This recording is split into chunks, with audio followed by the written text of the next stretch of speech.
اس وقت رائے گنج میں house of شریف آل شریف کے ایک چشم و چراغ کی شادی ہو رہی ہے، اور اس میں جو نئے نئے جوڑے اور مہنگے ترین جو برانڈڈ انڈین برانڈڈ سوٹ جو ہیں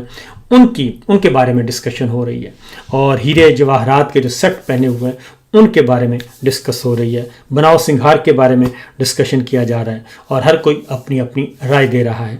میں کہتا ہوں کہ وہ بالکل اپنی جگہ پہ درست ہے کہ یہ بتانا چاہیے، وہ اس لیے کہ جب آپ پولیٹیکل فگر ہوتے ہیں، جب آپ پبلک پراپرٹی ہوتے ہیں، تو پھر آپ کی ایک ایک چیز نوٹ کی جاتی ہے۔ ایک طرف پاکستان کے عوام ہیں جو غربت، مہنگائی، بے روزگاری میں پسے ہوئے ہیں، بجلی کے بل ادا نہیں کیے جا رہے، بچوں کی فیس نہیں جا رہی، اور پاکستان کے اس وقت 45% پاکستان کے عوام ہیں جن کو ایک وقت کا صحیح طور پہ کھانا بھی میسر نہیں ہے۔ خط غربت سے نیچے جا چکی ہے پاکستان کی 12 کروڑ آبادی، اور پاکستان کا کوئی بھی طبقہ ایسا نہیں جو پچھلے 3.25 سال رجیم چینج آپریشن سے لے کے آج تک اس نے سکھ کا سانس لیا ہو۔ یہ سب کچھ ہو رہا ہے، اور دوسری جانب اگر ہم دیکھتے ہیں کہ ہمارے حکمرانوں کے عللے تللے ان کی عیاشیاں وہ عروج پر ہیں، اور اسی لیے جو ہاؤس آف شریف کے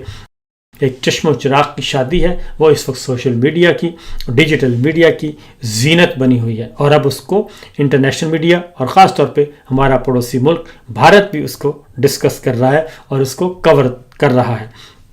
کیونکہ اس میں مہنگے ترین جو ہے وہ ملبوسات استعمال ہوئے ہیں، مہنگے ترین جو ہے وہ زیورات کی نمائش کی جا رہی ہے۔ یہ سب کچھ اس لیے تکلیف دہ ہے کہ پاکستان جو ہے وہ ایک غریب ملک ہے۔ پاکستان کے عوام اگر غریب ہیں تو پھر پاکستان کے حکمران اور حکمران خاندان وہ اتنے اربوں کھربوں پتی کیسے بن گئے؟ اگر پاکستان کے تمام کارخانے نقصان میں جا رہے ہیں، پاکستان کے ملیں بند ہو رہی ہیں، صنعتیں بند ہو رہی ہیں، اور پاکستان میں سرمایہ کاری نہیں آ رہی، تو پھر ایسی صورت میں حکمران خاندانوں کے پاس یہ اربوں ڈالر کہاں سے آ رہا ہے؟ اور پاکستان کو جو قرضہ لیا جا رہا ہے، پاکستان کے عوام کے لیے لیا جاتا ہے، وہ اربوں ڈالر کا قرضہ جو ہے وہ کہاں استعمال ہو رہا ہے؟ یہ ہے اصل امپورٹنٹ بات۔ تو بہرحال جی محمود وہ کہتے ہیں کہ ایک ہی صف میں کھڑے ہو گئے محمود و ایاز، تو کل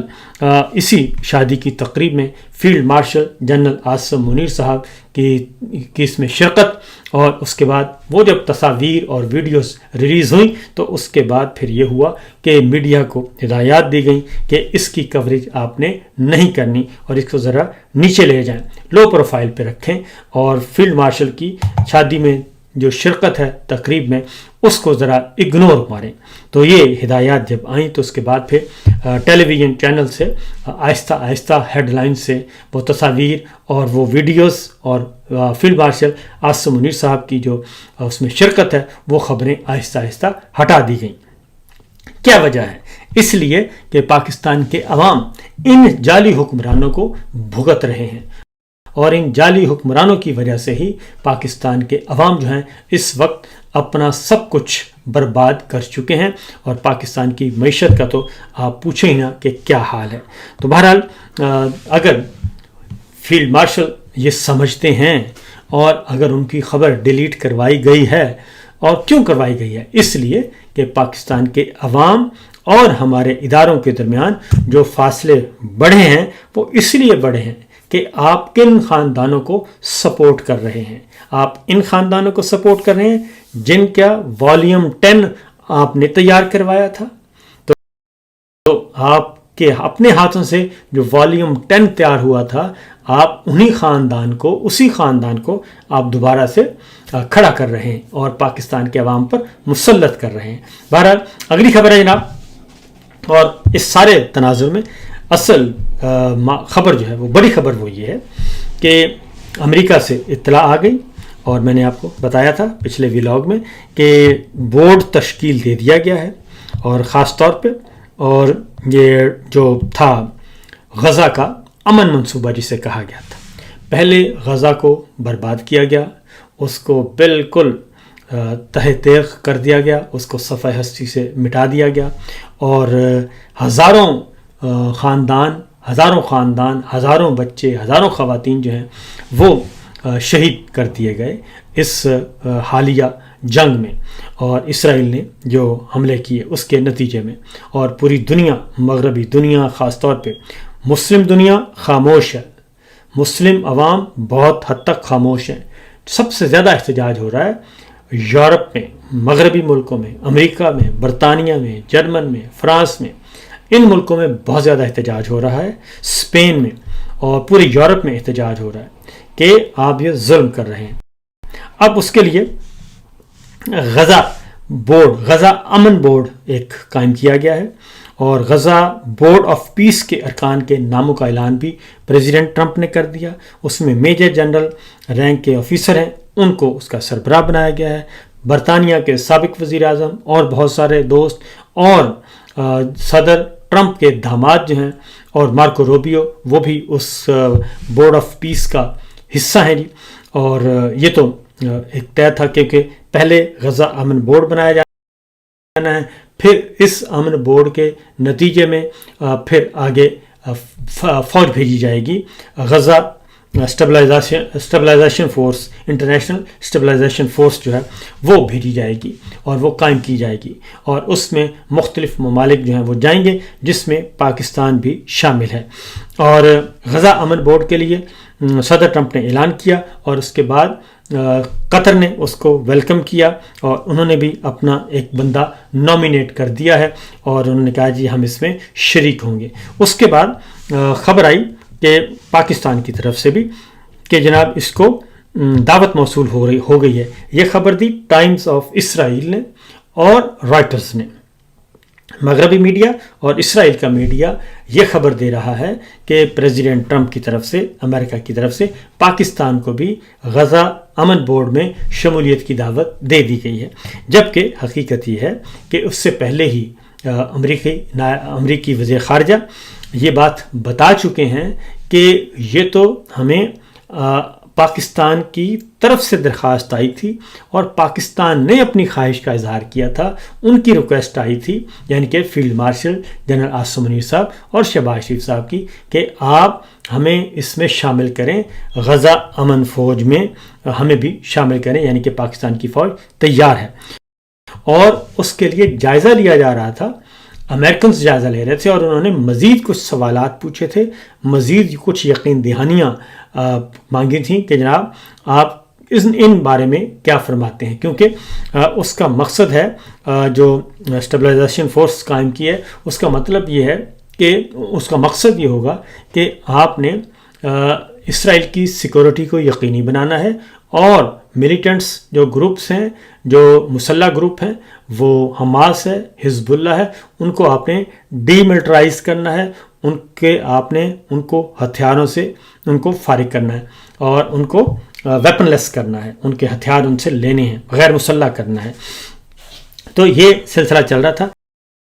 اب ٹائمز آف اسرائیل کی سٹوری ہمارے سامنے موجود ہے، اور ٹائمز آف اسرائیل یہ کہتا ہے کہ صدر ٹرمپ نے یہ کر دی ہے، انوائٹ کیا ہے، اور پاکستان کے دفتر خارجہ نے رائٹرز کو اور ٹائمز آف اسرائیل کے مطابق ان کو بھی یہ بتا دیا گیا ہے کہ یہ دعوت نامہ موصول ہو گیا ہے۔ اس کا مطلب ہے پاکستان جو ہے وہ اس میں شریک ہوگا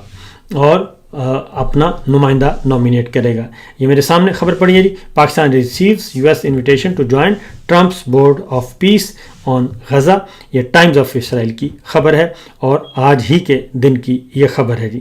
تو یہ تو ہو گیا معاملہ۔ آگے بڑھتے ہیں جی، کیونکہ پاکستان عوام کو لگایا ہوا ہے آپ نے دوسری جانب کہ آپ ادھر مصروف رہیں کہ شادی ہو رہی ہے، شادی میں جوڑے کیسے پہنے ہوئے ہیں، زیور کیسا ہے، ڈائمنڈز کیسے ہیں، اور میک اپ کیسا ہے، اور بہت ساری چیزیں ہیں، ڈانس کیسا ہے، میل جو ہیں، فیمیل کیسے، ان کے ملبوسات کیسے ہیں، میل سائڈ کے ملبوسات کیسے ہیں، برانڈڈ کون سے ہیں، اس طرف لگایا ہوا ہے۔ لیکن اس سے بڑی خبر ہمیں اسرائیل سے آ رہی ہے، ہمیں برطانوی اور امریکی میڈیا دے رہا ہے کہ جناب ادھر کام پہ گیا، اور وہ جو لنچ کیا تھا اس کا بل بھی آ گیا ہے۔ تو آگے بڑھیں گے جی، دیکھتے ہیں کہ اس سلسلے میں اب آگے فردر کیا ہونا ہے، کیونکہ عمران خان صاحب اسی لیے جیل میں ہیں۔ تو اگلی خبر ہے کہ مسلم لیگ نون کا جو پروپیگنڈا سیل ہے وہ بحال ہو گیا ہے. اور یہ اس پروپیگنڈا سیل کا مقصد کیا تھا؟ میں ARY کی خبر تھی، اس کو میں نے دیکھا کہ جب رجیم چینج آپریشن ہوا اپریل 2022 میں، تو جون میں یہ سیل جو ہے اس کو 2015 میں قائم کیا گیا تھا، جب نواز شریف صاحب کی پہلی حکومت تھی. اس سے پہلے جو حکومت تھی اس وقت یہ قائم کیا گیا 2015 میں، اور اس کے بعد نواز شریف صاحب کو پھر سزائیں وغیرہ ہوئیں، مریم صاحب کو بھی ہوئیں. تو 2015 میں قائم کیا گیا تھا، لیکن جب سزائیں وغیرہ ہو گئیں تو اس کے بعد وہ سیل بند کر دیا گیا تھا، کیونکہ اپوزیشن میں چلے گئے تھے اور ان کی حکومت ختم ہو گئی تھی. پھر یہ سیل جو ہے وہ جون 2022 میں دوبارہ قائم کر دیا گیا. اور اس وقت ARY نے یہ خبر دی تھی کہ اس اسٹریٹجک میڈیا سیل کا مطلب کیا تھا، اس کا مقصد یہ تھا کہ یہ جو عمران خان، PTI اور فوج کے درمیان اس نے ایسا کرنا ہے، بیانیہ بنانا ہے، پروپیگیٹ کرنا ہے کہ PTI اور عمران خان فوج کے مخالف ہیں اور فوجی قیادت کے مخالف ہیں، اور نہ صرف جو اس وقت فوجی قیادت تھی جنرل باجوہ اینڈ کمپنی اس کے مخالف ہیں، بلکہ آنے والی فوجی قیادت کے بھی مخالف ہوں گے عمران خان اور PTI. یہ بیانیہ باقاعدہ طور پہ ایک اسٹریٹجک میڈیا سیل، اس کے حوالے سے ARY نے اس خبر کے بارے میں انکشاف کیا تھا. اور پھر ہم دیکھتے ہیں کہ اس کے بعد پھر 9 مئی ہوتا ہے،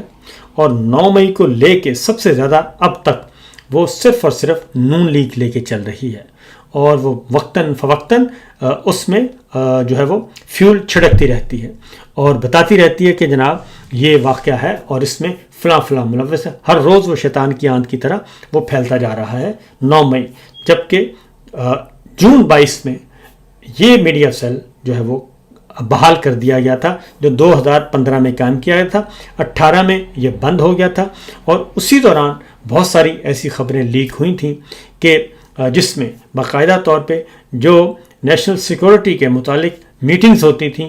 وہ میٹنگز بھی اس اسٹریٹجک میڈیا سیل میں بیٹھ کے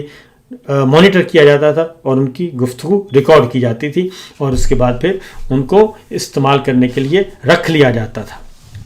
پھر آپ کو مشہور زمانہ وہ ڈان لیکس اور ممبئی حملوں والا کہانی بھی سامنے آئی تھی.